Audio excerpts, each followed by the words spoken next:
لینے کا خیال آیا تو کیا ہوگا؟ محبت کے سمندر میں ابال آیا تو کیا ہوگا؟ کسی نے کر دیا ہے ذکر محبوب الہی کا، سر محفل اگر خسرو کو حال آیا تو کیا ہوگا؟ یہ جتنے خوبصورت لوگ ہیں موجود دنیا میں، اگر ان میں محمد کا بلال آیا تو کیا ہوگا؟ جسے دیکھو وہی اسلام پر تنقید کرتا ہے، اگر فاروق اعظم کو جلال آیا تو کیا ہوگا؟ اور چار جسے حضور سے دیوانوں اور تمام خیالیوں اور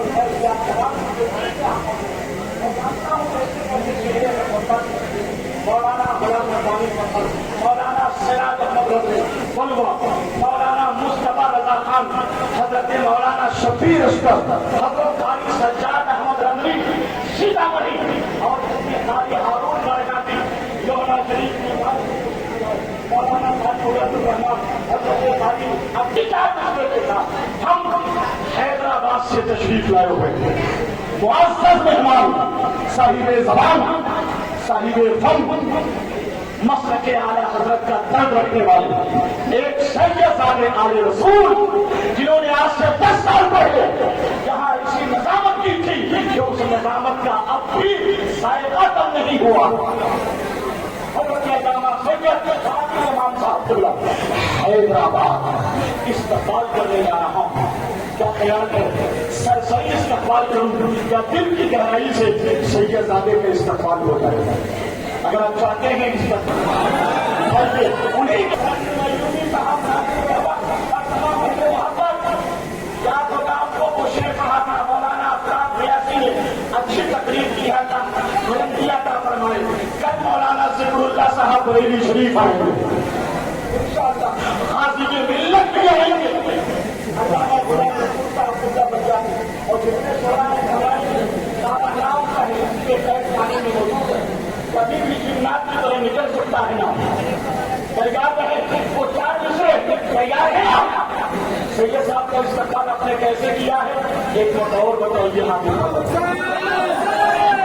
کھل کے اٹھائیے، کہہ دیجیے رہی ہے اور رہے گی ذات پرکشش حسین کی، رہی ہے اور رہے گی ذات پرکشش حسین کی۔ اگر آپ سننا چاہتے ہیں تو ذرا بیداری کا ماحول بنوا کریں۔ جسم سے اس کے سوچ کا اظہار ہوتا ہے۔ پیغمبر انسانیت نے خطبہ چھوڑ کر مسجد سے باہر قدم رنجانی فرمائی، اس کے قریب گئے، مصطفیٰ کریم علیہ الصلوۃ والسلام کی ظاہری طور پر 63 سالہ زندگی کو دیکھے، لیکن داڑھی کے چند بال سفید ہوتے نظر آئے ہیں، سر کے چند بال سفید ہوتے نظر آئے ہیں، جسم ہٹا کٹا مضبوط ہے، اور کائنات میں پیغمبر انسانیت سے زیادہ رب تبارک و تعالیٰ نے کسی کو بہادری عطا بھی نہیں فرمائی، لیکن حضور اس بوڑھی عورت کے قریب گئے اور آقا کریم علیہ الصلوۃ والسلام نے جھکی کمر والی اس عورت کے پاس اپنی کمر کو جھکا کر اپنے کانوں کو اس کے ہونٹوں کے قریب کیا، کیونکہ وہ آہستہ بولنے والی تھی۔ وہ سنتے رہے، وہ کہانیاں سناتی رہی، آقا سنتے رہے، اس نے اپنے قصے دربار مصطفیٰ میں پیش کیے، مصطفیٰ سنتے رہے۔ پیچھے جلیل القدر اصحاب مصطفیٰ آج باندھے کھڑے ہیں کہ کب حضور کا چہرہ پلٹے، ہم رخیار کے جلووں سے اپنی آنکھوں کو آشنائی ہو جائے، لیکن حضور کافی دیر تک اس کی باتیں سنتے رہے، سنتے رہے، سنتے رہے۔ جب اس نے ساری کہانیاں سنا ڈالی، ساری فریاد سنا ڈالی، مصطفیٰ کے دربار سے اجازت طلب کرتی ہے، پلٹتا ہے اس کا پاؤں، اپنے لاٹھی کو زمین پر ٹکائے ہوئے اپنے گھر کی جانب روانہ ہو گئی۔ مصطفیٰ کے غلاموں نے دست بستہ عرض کیا، یا رسول اللہ، کافی دیر تک اس نے اپنے آپ کو اس نے مشقت میں ڈالا، اس نے آپ کو مصیبت میں ڈالا، آقا اتنی دیر تک، آقا اتنی دیر تک، آقا اتنی دیر تک، اور جھکے جھکے اس کی باتوں کو سن رہے تھے۔ آقا وہ کیا سنا رہی تھی؟ آقا اس کی باتیں کیا تھی؟ آقا اس کے ارشادات کیا تھے؟ آقا اس کی کہانیاں کیا تھی؟ آقا اس کی باتیں کیا تھی؟ حضور نے ارشاد فرمایا، صحیح بات پکڑ لی ہے کہ میں اس کی باتیں اس لیے سن رہا تھا کہ پورے شہر میں اس کی باتیں سننے والا کوئی نہیں ہے۔ اگر محمد اس کی بات نہ سنے تو اپنی کہانیاں کس کے دربار میں سنا ہے؟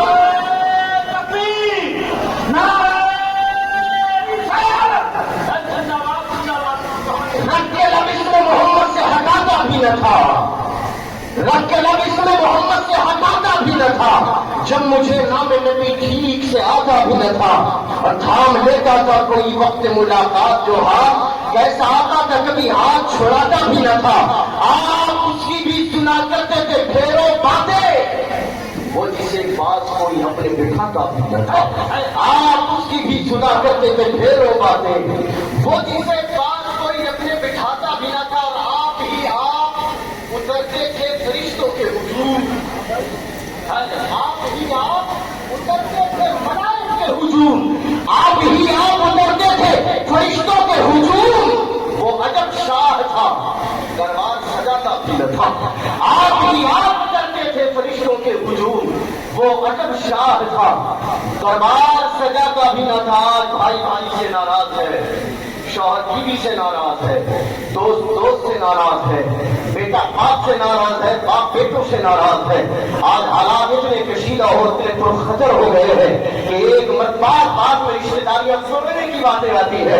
جس رشتے داری کو رب قدیر نے قائم فرمایا، ہم بڑی آسانی سے رشتہ توڑ دیتے ہیں۔ وہاں کا پانی ہم نہیں پیئیں گے، وہاں کا کھانا ہم نہیں کھائیں گے، بات پر نہیں چھوڑنے کی باتیں ہوتی ہے، لیکن آپ مصطفیٰ کا درباروں کے ہجوم، وہ عالم شاہ کا دربار سجاتا بھی نہ تھا، وہ عالم شاہ کا دربار سجاتا بھی نہ تھا، اور آپ پہلے ہی معافی اسے دے دیتے تھے، منتیں کر کے وہ آنا جسے آتا بھی نہ تھا،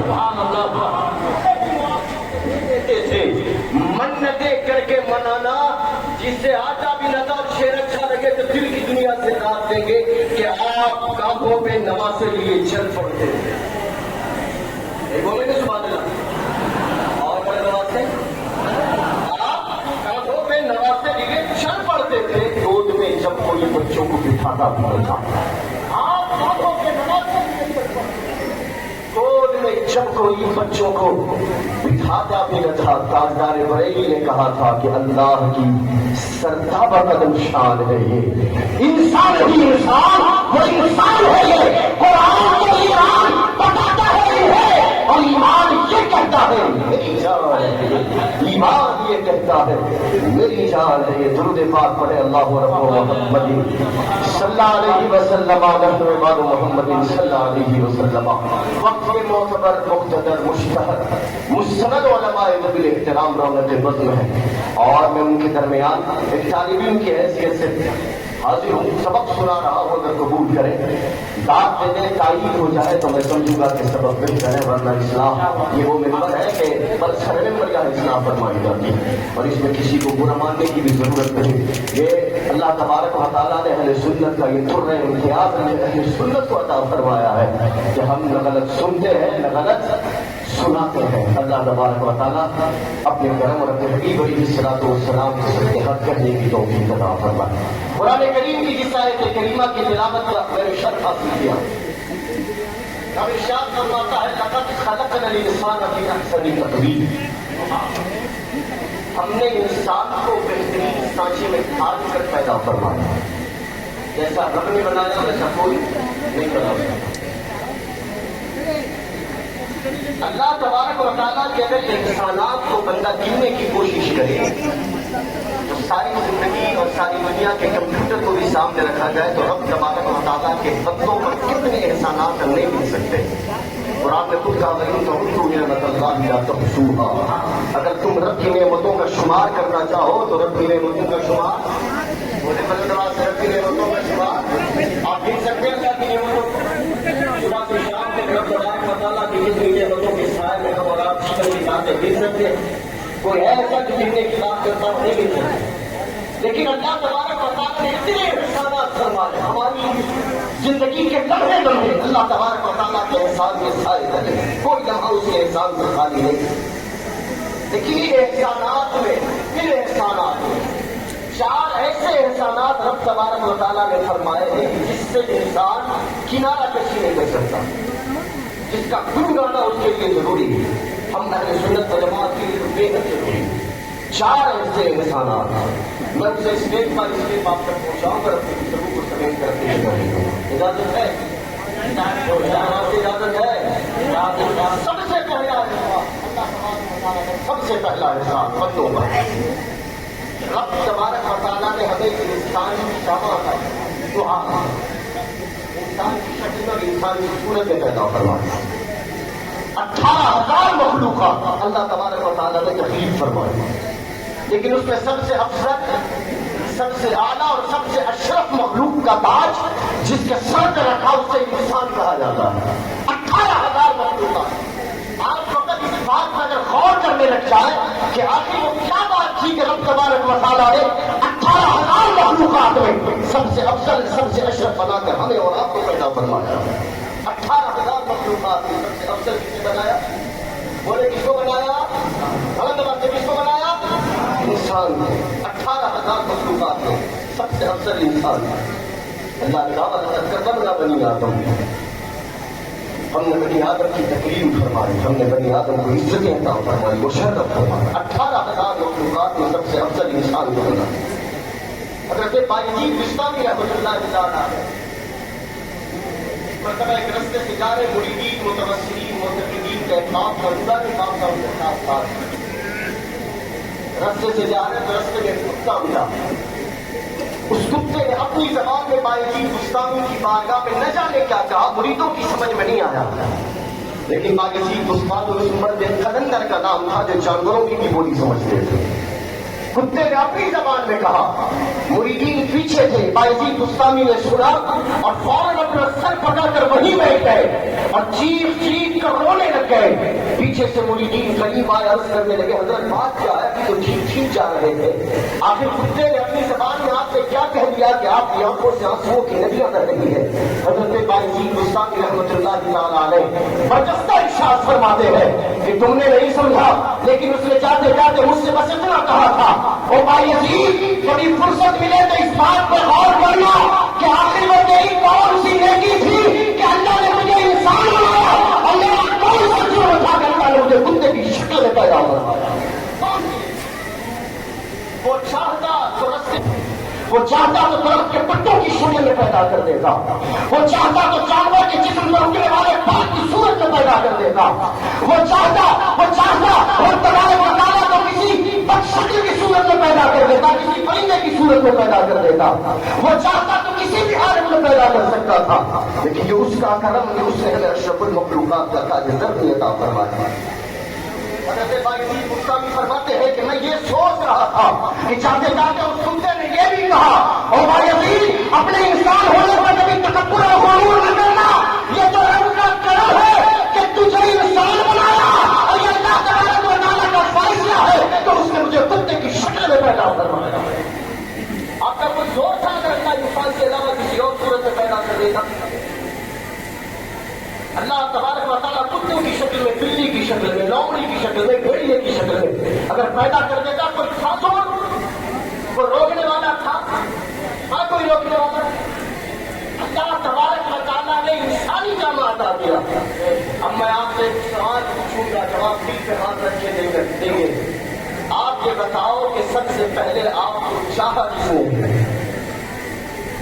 آپ اپنی مرضی سے انسان بنے گا، اس نے چاہ کر انسان بنایا. بولے بڑے نواز سے اس نے چاہ کر انسان بنایا. یہ اس کی چاہت کا نتیجہ. اس نے قرآن میں جو صاف لفظوں میں کہا، اللہ تعالیٰ اگر انسانی فیلوں میں لم یکن شیئا مذکورا، انسان کو ایک زمانہ ایسا بھی گزرا کہ جب وہ شے مذکور نہ تھا. ارے لوگوں تم کس بات پر تکبر اور غرور کی دنیا میں عقل مار رہے ہو؟ یہ رب تبارک و تعالیٰ کا کرم ہے کہ جسے چاہا اشرف المخلوقات کا تاج ذری عطا فرمایا. کوئی کہہ سکتا ہے کہ ہاں زور تھا کہ میں صورت میں پیدا ہوں، یہ اس کا کرم ہے. تو سب سے پہلا مثال تو اس نے انسان بنایا ہے نا.